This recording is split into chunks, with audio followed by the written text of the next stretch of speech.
So you finally work up the courage to sit down and tell the person the thing they've been doing that's really been bothering you.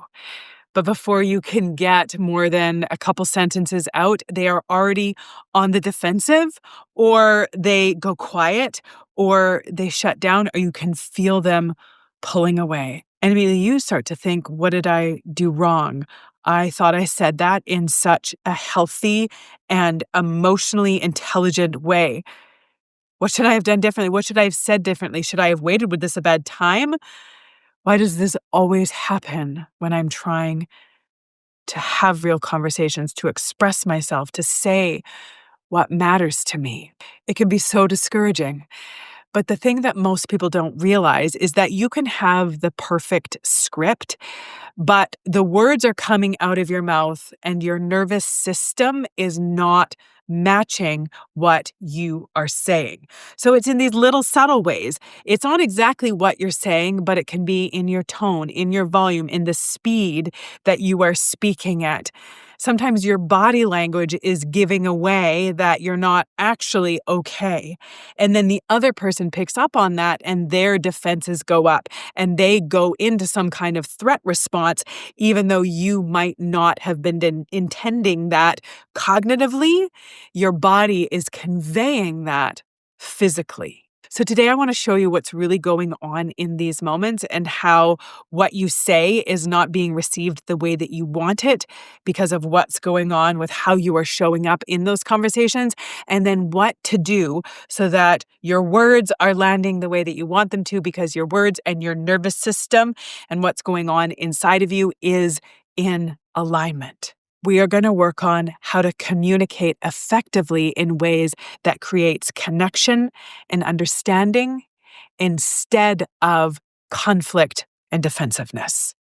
But first, if you're new here, welcome to our incredible little corner on the internet. Take a second, introduce yourself in the comment section below. If you're back again, always good to have you. My name is Kristina, and I'm a registered clinical therapist, a researcher, a coach, and the author of my book, Drive Your Own Darn Bus. And I help heart-centered humans think better, feel better, and live better so that they can like themselves and their lives more every day. So you've been doing the work. You've been spending some time really thinking about, how can I address this in a way that's going to be helpful and effective? How can I express myself in a way that's not going to bring up defensiveness or cause a fight?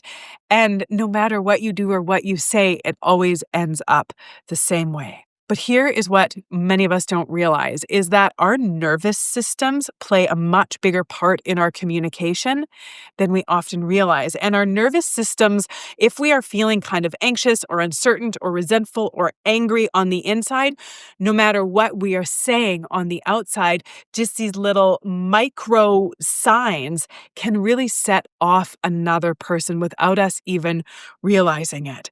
And sometimes when we're talking to someone who might be more highly sensitive, they can pick up on those things a lot more easy. Then it's going to be much more likely that the conversation is not going to go the way that we had hoped it would. We can be entering into a conversation with a seemingly perfect script, but if our nervous system is dysregulated, it is going to be felt by the other person. It can look like I just mentioned, a little bit of a sharper tone, rushed words, tension in your shoulders, maybe a clenched jaw. Say that 5 times fast. Sometimes even just these little micro tells that what you're saying on the outside is not congruent with what's happening on the inside. And so when this happens, when these little tells come out, the other person's nervous system goes into threat defensive mode. And that's why they might react. That's why they might freeze or run away, maybe not literally run away, but they might not be willing to stick around for the conversation, or they might completely ignore you and not say anything, or they might try to push back at you and try to fight back and say things about you and accuse you of things in return, and things just go sideways fast. But it's not necessarily, again, because you said the wrong thing. It's because of what was underneath those words that was coming out that was impacting their nervous system because their nervous system is tuned into your nervous system. And if your nervous system is dysregulated, then it'll often cause their nervous to be dysregulated. They feel threatened, and then boom, that connection is lost. Because here's what's true. We can't connect to other people if one or both people are feeling unsafe. We can't connect, we can't communicate effectively, we can't resolve things in a proper way when someone is in defend or offend mode. When they are in that mode, they are not open to connection, to understanding, or collaboration. They are too focused on defending, protecting, and preserving. And then usually what happens, like we talked about, that person gets defensive. And then when they're overtly defensive or offensive, then we go into defensive, offensive mode. And then that conversation is lost. So before we get into how to increase the chances in a big way that we're going to be heard by the other person, we first need to talk about how to create safety within ourselves, in our body, in our energy, and in our presence. Regulating our own nervous systems is going to create that internal safety, which is then, whether we're aware of it or not, going to signal to the other person that, yes, we are safe. And then our words and our intentions, what we're feeling on the inside, what we're saying on the outside, is going to be in alignment. It's going to create that safety and then be a lot more likely to get us what and where we want. This right here is where self-regulation, self-grounding, and self-soothing become your superpower. So here are a few simple ways to start regulating yourself in the moment, in real time, or right before you enter into the conversation so that you aren't putting something out that's going to cause them to collapse, lash out, or walk away and then leave you wishing that you had done things completely differently or wondering why things didn't go the way that you were expecting them to. The first tool that we're going to look at is a grounding phrase. And these are some of my favorites. That self-talk that we give ourselves, that soothing self-talk that helps us to feel more calm, more grounded, more regulated. Just simply saying to yourself, you can say it in your head, or if it works better for you, actually even saying it out loud. Something like, this matters, this is important, and I can speak with calm and care. Or saying something to yourself like, I can be steady, I can stay calm, I can stay centered, even if it's hard. So reminding yourself that often when we're going into difficult situations, we might think that we are prepared mentally, but we're not prepared emotionally because we know this is going to be hard. This is going to be difficult. They might get upset. I might get upset. Things might go sideways. What if I say it the wrong way? What if this causes a rift in the relationship, right? We have all of this fear. We have all of this anxiety. We have all of this hesitation and resistance, but then we plow through forward anyways. And then we wonder why they react in the way that they do. Even though we said the thing that we wanted to say, we didn't say it necessarily how we wanted to say it with that grounded, calm, centered self entering into the conversation. And so this is what we do first. This is what a lot of like high performers do before they go on stage, before they perform, so that they can be emitting the energy that they want to be emitting so that the crowd, the audience is resonating with that energy and giving that same kind of energy back to them, regardless of what exactly they are saying or singing. They want to be mindful of their emotional energy that they are bringing forward. So they have these grounding statements, they have these mantras, they have these little self-talks, they have these little rituals that they do before they get on stage to both calm their nerves so that they're not feeling nervous or anxious when they're in front of a bunch of people, but also to get them focused on what their intention is. Any performer is going on stage to connect with their audience. And so making sure that their emotional energy is in the right place so that their feeling and their intention and what they are putting forward from their movements, from their being is in alignment with the words or the songs that are coming out of their mouths. And so you might be thinking, oh my gosh, this is going to be so much work. Why do I have to do this? Why do I have to put so much intention into how I show up in these conversations? And the truth is, you don't. You don't have to. You don't actually have to do most things. But if you want to increase your chances of having better connection, having better conversations, being heard and understood, and creating connection and then a resolution to the issue, then this is going to contribute to that best chance of that happening. So, starting with those grounding statements. And speaking of, I have something for you. It's actually 25 of those grounding statements. I call them my 25 power thoughts. And these are 25 different options of grounding statements, of thoughts that you can use to keep yourself calm and grounded and regulated in a whole variety of different situations. There's 25 there, so at least several of them are going to really connect with you and really help you when you're in those kinds of tense moments, whether it's something you're dealing with yourself or something that you're dealing with someone else. So make sure you grab those 25 power thoughts. Another tool that you can use is asking yourself this question before you open your mouth, before you say anything. Am I seeking understanding and clarity, or am I seeking criticism and proving? Making sure that your intentions are clear as you go into that conversation is, again, going to really impact how things go. When we are speaking to connect, we come from curiosity, we come from clarity, we come from courage. But when we are speaking in control, it comes out with tension. It comes out with an off-putting energy. It comes out with blame. It can come out with defensiveness. And the outcome, as you've experienced, is very, very different. The third tool that's going to make these conversations a lot more successful is slowing down your pace. When you slow down your pace, you help your nervous system to naturally regulate on its own. You can imagine that when you're speaking, you're getting really worked up and you're speaking really fast and there's all this tension that you're vibrating literally and your nervous system gets heightened and your anxiety shows up and you start to get stressed.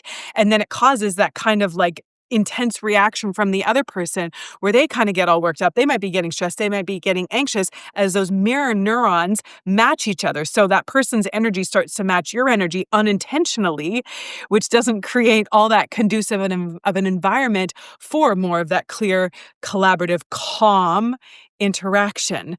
And it might be causing them to start bracing for what's next instead of being open to connect. So the truth is, saying things in a really calm way is often more important than exactly what you say. And so if you are trying to find the exact right words to convey what you are trying to say without getting the other person's defenses up, while trying to have a productive, useful conversation, and you are focusing exactly on the exact right words, I would say, yes, be mindful of the words that you're using and be intentional with the words that you're using, but you will have a lot more grace for not having the exact perfect words come out if you are using a more calm and regulated and respectful tone. And the reverse is true. You might have the perfect, emotionally intelligent, insightful, incredible communication script, but if you're saying it with fast, quick, anxious, stressed energy, then it's not going to land the way you want it to. Here's the other really powerful thing that happens when you slow down your pace and you calm down your communication is that it actually has this effect of calming you down as well. It's a tool in something called behavior activation psychology. It's a branch of psychology that understands that our feelings can follow our behavior. That if we are slowing things down and calming things down with our words, with our actions, with our behaviors, then it's going to calm things down on the inside, which is going to allow us to feel more peaceful and more regulated and more calm. So now that we've learned about what happens when our nervous system isn't regulated and some things to do to help get our nervous system regulated, let's say you go into the conversation all regulated, all calm, all zen, but it still doesn't go the way that you want it to. You still get a reaction out of the person. It doesn't play out the way you were expecting. This is where we're going to bring in another tool, which is the ONFR framework. This is a framework created by Marshall Rosenberg, who is the creator and author of the book, Nonviolent Communication. Such a good read, highly recommend. But the ONFR framework goes like this. It says, what do I observe? What do I feel? What do I need? And what is my request? So coming into our conversations with this framework is going to be huge. Again, with that calmer, more regulated tone, we can't come in, this is what I want, this is what I need, this is what I feel, or whatever that is. It's probably not going to go well if we're coming in like that. But if we go in with our regulated self and we tell the person that we're speaking to what we observe, what we feel, what we need, and what we request, it's likely going to go really well, if not better than you expected. So let me give you a real life example. Let's say your partner forgot to call when they said they would. Now let's look at the reactive version to this. You say something like this, you never think of me. You're so selfish. You're so inconsiderate. Now here's the regulated version using the OFNR version. I think I said ONFR before. It's OFNR. Observe, feel, need, request. The first thing we do is we observe. What's the situation? When we made a plan for you to call and I didn't hear from you, so that's what I observed. We made a plan and I didn't hear from you. Those are the facts. My feeling is anxiety. I felt anxious or I felt kind of unimportant, right? So I observe, I feel, and what do I need? What I need in moments like this is some reliability or a sense of consistency. I need to be able to rely on the fact that you do what you say you're going to do. And so the request is, would you be willing to text me if your plans change so I'm not left guessing or wondering? Observe, feel, need, request. Do you see the difference? You're still expressing something hard. You're still being honest about your feelings and how it impacted you, but you're doing it from calm and clarity instead of collapse or criticism. So here's what I want you to take away. Effective communication isn't about being perfect or never getting triggered. It's about building the emotional steadiness to express yourself clearly and kindly, even when it's hard, to get your insides aligned with your outside to get the best result overall. When your nervous system is calm, your message has a far better chance of landing and you getting the result that you want. And that's where real connection, real understanding, real resolution becomes so much more possible, if not inevitable. So just before you go, make sure you grab my free download. It's the 25 Power Thoughts. And those are specific thoughts that are curated to connect with your brain to help you feel more calm and grounded and centered in all kinds of different situations, including when you're going into some of these hard conversations. So make sure you grab that. The link is in the description, completely free, and those are going to help you a lot. And if you got something from this video, can I ask you to do me a favor? Can I ask you to hit the like button, to maybe share it with someone that you think this would be helpful for, and subscribe to the channel if you haven't already? That would be amazing. It is always good to have you here. It's always good to connect with you. And until next time, take good care of yourself. Take good care of those around you. Bye for now.